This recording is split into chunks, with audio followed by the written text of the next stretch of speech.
وَأَقْسَمُوا بِاللَّهِ جَهْدَ أَيْمَانِهِمْ لَئِن جَاءَتْهُمْ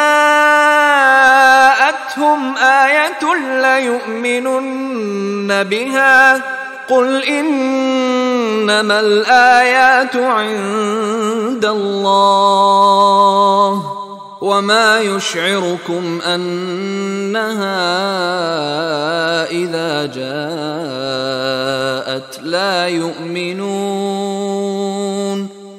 وَأَقْسَمُوا بِاللَّهِ جَهْدَ أَيْمَانِهِمْ، اور وہ قسمیں کھا کھا کر کہتے ہیں، یہ وہی آ گیا جو عمود ہے اس سورہ مبارکہ کا۔ کچھ عرصے سے کچھ رکوعوں سے اس کا تذکرہ نہیں آیا تھا، اب پھر بڑے شد و مت کے ساتھ وہی بات، دکھاؤ ہمیں معجزہ، دکھاؤ ہم ایمان لے آئیں گے۔ کیوں نہیں دکھاتے معجزہ؟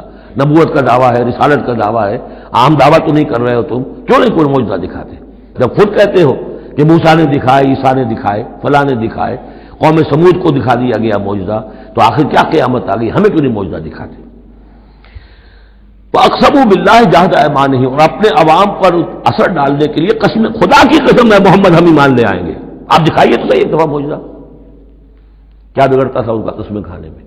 اقسموا باللہ جہد ایمانہم، وہ اللہ کی قسمیں کھا رہے ہیں اپنی پوری قوت کے ساتھ، شد و مت کے ساتھ۔ لئن جاءتم آیۃ لیؤمنن بہا، اگر آیت آ جائے، نشانی آ جائے، معجزہ دکھا دیا جائے، وہ لازماً ایمان لے آئیں گے۔ قل انما الآیات عند اللہ، کہہ دیجئے نشانیاں تو سب اللہ کے اختیار میں، میرے اختیار میں نہیں، اللہ کا فیصلہ وہ نہیں دکھانا چاہتا۔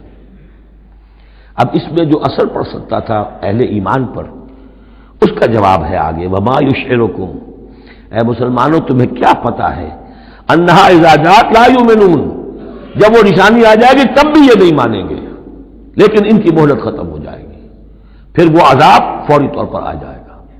ابھی در حقیقت اس میں خیر ہے، اس میں بھلائی ہے، اسی میں ان کے لیے اپنے اوپر سختی جھیل لو، اپنے اوپر جو بھی اس وقت تنگی آ گئی ہے، ضیق ہے، اس کو برداشت کرو، لیکن یہ کہ یہ چیز ان کے قوم کے حق میں، لوگوں کے حق میں مفید نہیں ہوگی۔